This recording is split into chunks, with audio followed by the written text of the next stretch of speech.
Hello and welcome back for another VMK in the game development series. In this VMK we're going to continue on with the work we were doing in the previous VMK where we're allowing the user to type in keyboard commands and it's being displayed to the screen. Well, now what we're going to do is take the text that's input to us and actually parse it and perform some operations. So let's get started. First thing we need to do is go back into our scene class underneath console input, and in here we need to decide when is it that we're going to be parsing the string. What I've decided is as the user's typing in text, we're not going to be parsing it dynamically. We're going to wait for the user to actually press the enter key. Once the enter is pressed, then we're going to parse the entire string and decide whether we should display an error message or whether we just should process whatever the user asks us to do. So to handle this, we're going to go in here and add an else statement to see if the return key has been pressed on the keyboard. If that's the case, we're going to call a new function called console parse. And this is going to decide whether whatever was typed in is actually valid or not. After the enter key is pressed, we're going to clear out the input string by setting all the values to 0, and then we're going to also reset the ichar value to 0 so that the next key that's pressed is going to get saved at the array location 0. So let's go in and take a look at this console parse function. First thing we need to do is go into scene.h and actually add the prototype for this function. We're not going to put it up here in with the public members. Instead, we're going to put it here under the private section. So I'll just put it down here at the bottom.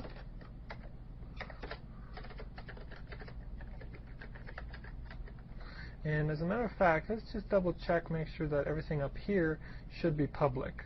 Console render should be console toggle, console open, toggle display, and console input. Yeah, all of these have to be public because they're all being called from within game OpenGL class. Now let's go into our scene.cpp and implement this function. So here we go. We have console parse. This is going to process the input that was typed into the console window and perform the appropriate action.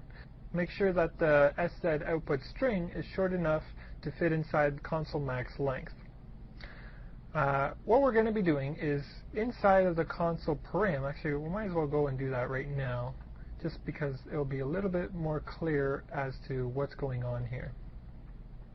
So in the previous VMK we added sz input and it was of size console max length, but now we're also going to add in another two variables.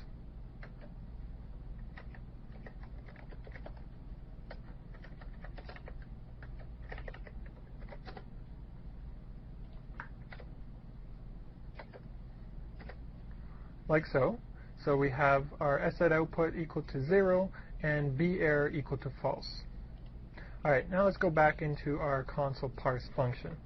We check to see what is the length of the input string that the user has typed in. If the length of it is less than 1, meaning they haven't typed anything in yet, then we just reset the error value to be false and we reset the output string equal to nothing. So we just display nothing to the screen. The first keyword that we're going to add is FPS, so for frames per second. As soon as the user types in FPS and presses enter, then we're going to check to see if the current value of the frames per second value here is set to true. If it is, we're going to toggle it, so we're going to change it to false, and we're going to put the output string here to be frames per second is turned off. If it is off already, then we're going to turn it on, so we're going to set it to true, and our output string is going to be FPS on. We're going to set the error value here to be false, and then we're going to return. If the user types in anything else other than FPS, then what we're going to do is display unrecognized input and automatically set this Boolean variable to be true. Now, whenever we go and render our console, we need to be able to handle this output text string and this error code here. So console render. Okay, here you can see I've already dedicated line number 2 to be the message back to the user. So we're going to go in here. This is line number 2, and we're going to modify this guy. So we're going to take this line of code and replace it with the following. If we have an error, then we want to use red text, and we want to display whatever the output is here. So we specify red, green, and blue. This is sort of a dark red color. If there is no error, we're going to display green text, and we say here, this is the green text color I'm choosing, and then we display whatever the output should be. And then we have the same stuff we had before for line 3, 4, and 5. So now let's go and test this out.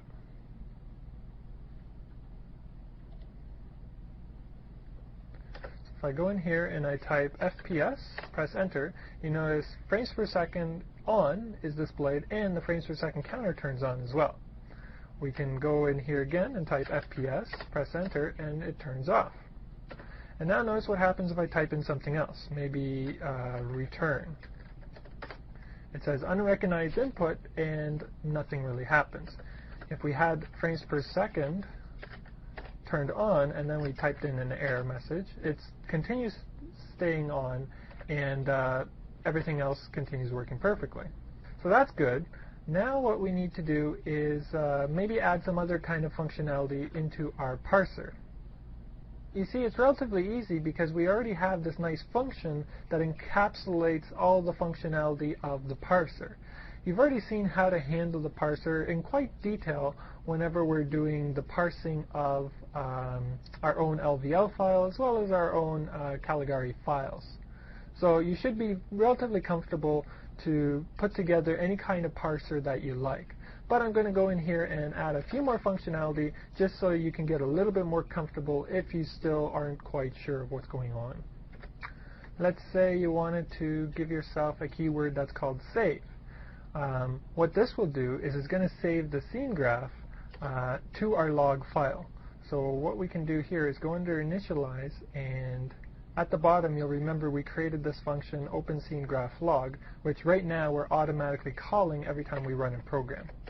Well, we can now delete this and go into our console parse, and anytime you type in save, what we're going to do is call our output scene graph function.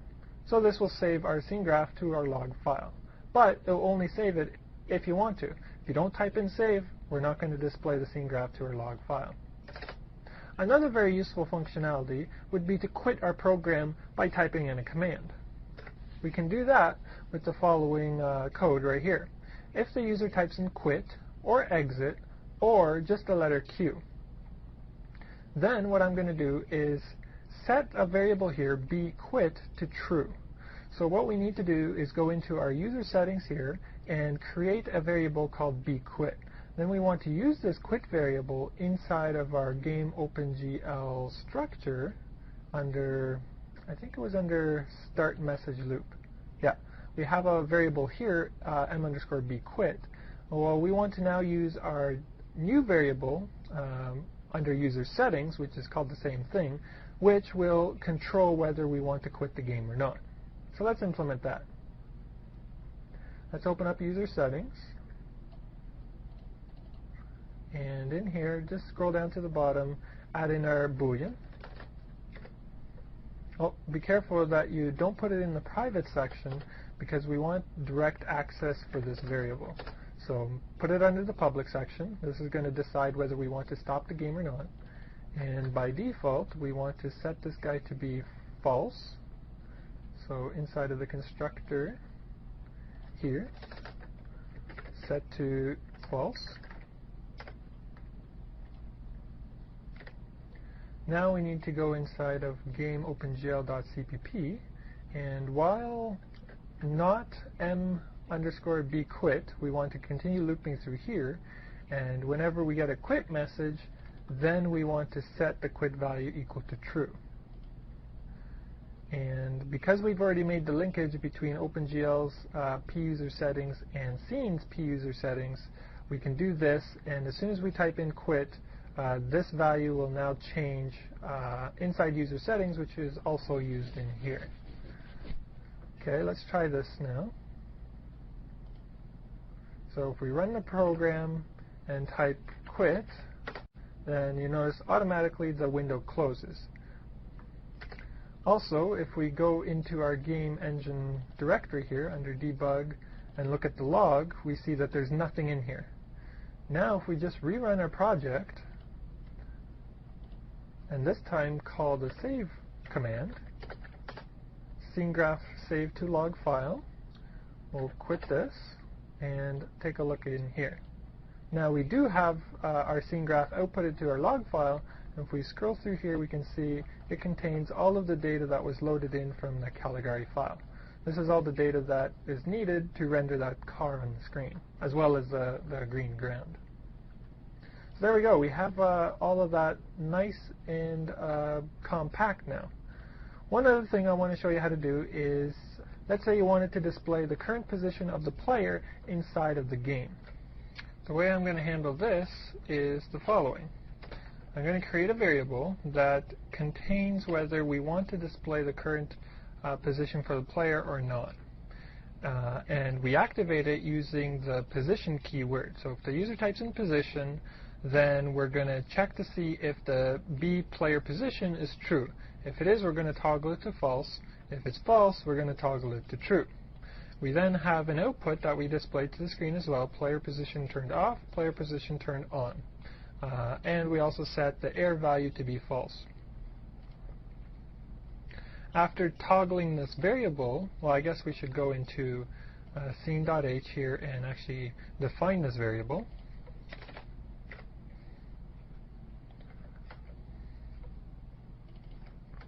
Initially, we're going to set it to false.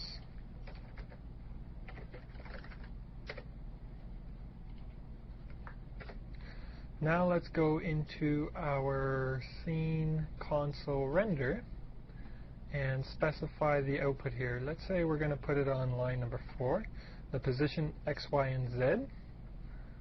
So that's going to be this one right here, line number 4. So we're just going to replace it with the following.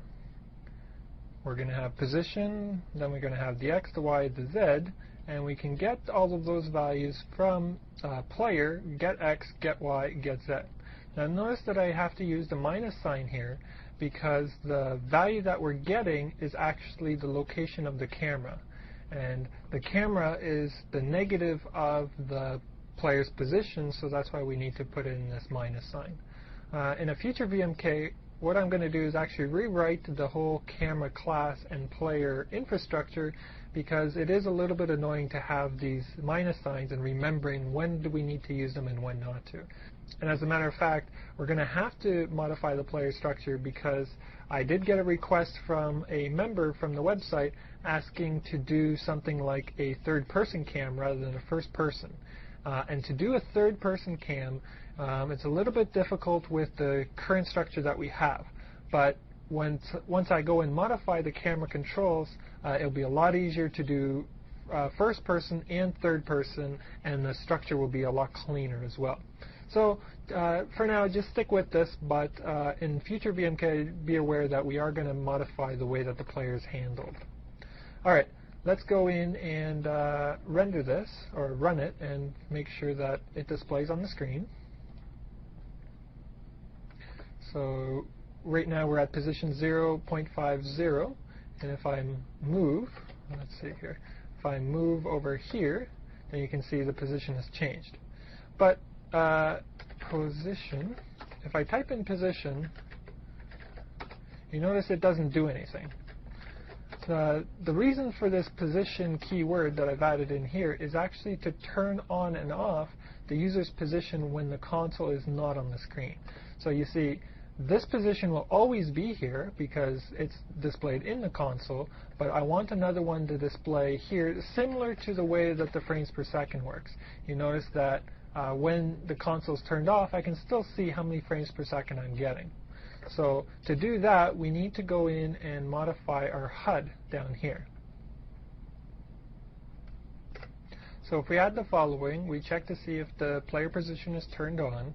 If it is, we want to show it on the screen, and the location of it is going to be at the Y position plus 4 because of that 4 pixel buffer offset, 16 times 3, which gives you which line we want to be displaying this text on, and then here's the text that we actually display, position X, Y, and Z. Now let's go and run this and see how well it works. So by default, as we're moving around, we don't see anything. And we do have the position here. If we move to the right, you notice that the X value has changed. It's incremented to 2.4. If we move to the left, we see it went down to minus 1.7. Now if we type in position, we turn the player's position on, but now when we close the console, we don't see anything. That's strange. It should be displaying on the screen. Let's go and debug our code here. I see what I did here. When the console is closed, Y position is actually off the screen. So we're rendering the player's position, but it's actually off the screen. We don't see it. Instead of Y position here, replace this with FY min. This is the location of the console when it's in the fully open position. Now when we go and render this, we should be able to see the text. So let's type position. Okay, now you can see we have our position output, and it's updating on the screen as we're moving. So if we jump up in the air, we see the Y value changing. If we move left and right, we have the X changing, and when we move forward and back, we have the Z. And as we're moving diagonally, we can obviously see more than one coordinate moving at a time. So there we go. That's the way we can include parsing commands inside of the console. Now go crazy. Add whatever console commands you want inside of your game. You should be able to have a clear understanding of the functionality inside of the console functions as well as inside of the scene to achieve whatever you need.